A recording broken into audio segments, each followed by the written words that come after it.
नमस्कार साथियों। आज हम बात करने जा रहे हैं भारत के एक ऐसे परोपकारी राजा के बारे में जिसने द्वितीय विश्व युद्ध में हजारों यहूदी बच्चों और महिलाओं को भारत में शरण देने का काम किया।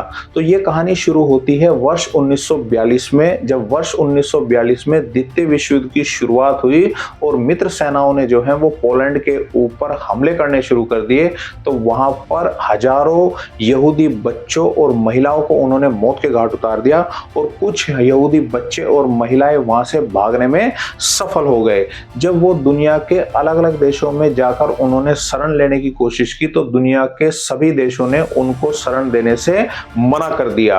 और उस समय जो है उसके बाद जब उनका जहाज वो भारत में मुंबई के बंदरगाह के ऊपर आकर रुका तो उस समय चूंकि क्या था कि भारत में जो था वो ब्रिटिश शासन हुआ करता था, अंग्रेजों का शासन था। तो अंग्रेजों ने भी उन यहूदी बच्चों और महिलाओं को जो है वो भारत में शरण देने से बिल्कुल मना कर दिया।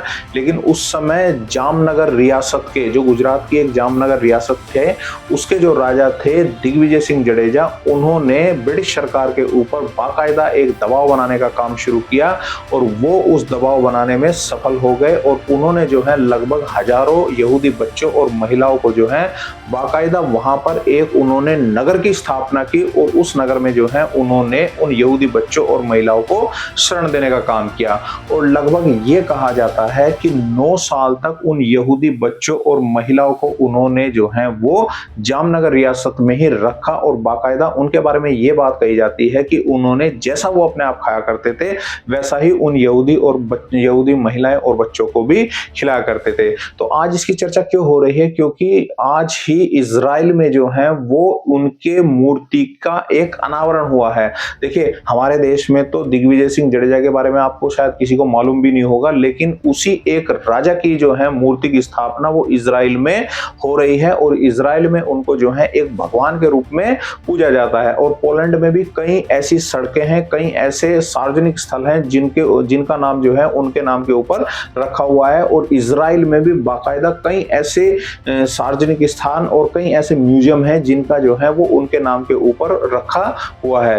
तो एक ऐसे राजा जिन्होंने जो है ना केवल अपने देश में ही बच्चों को और महिलाओं को शरण दी, बल्कि उनको जो है वो 9 साल तक उनको पाले पोसे रखा।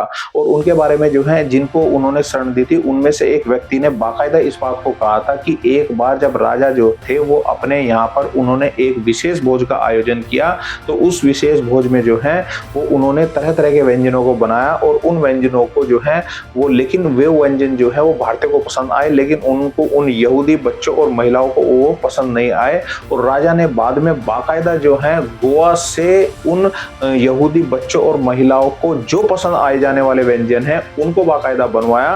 और उसके बाद जो है उन महिलाओं और बच्चों ने जो है उन जो यहूदी व्यंजन थे जिनको यहूदी महिलाएं और बच्चे पसंद किया करते थे उनको बाकायदा उनका स्वाद लिया। तो एक ऐसे राजा जिन्होंने परोपकार की एक ऐसी चरम सीमा को दिखाया और लगभग कई हजार बच्चों को जो है और महिलाओं को जो है भारत में शरण देने का काम किया है, ऐसे परोपकारी राजा भारत में ही संभव हो सकते हैं। तो उम्मीद है आपको वीडियो पसंद आई होगी। वीडियो को ज्यादा से ज्यादा शेयर करें, चैनल को सब्सक्राइब करें। धन्यवाद।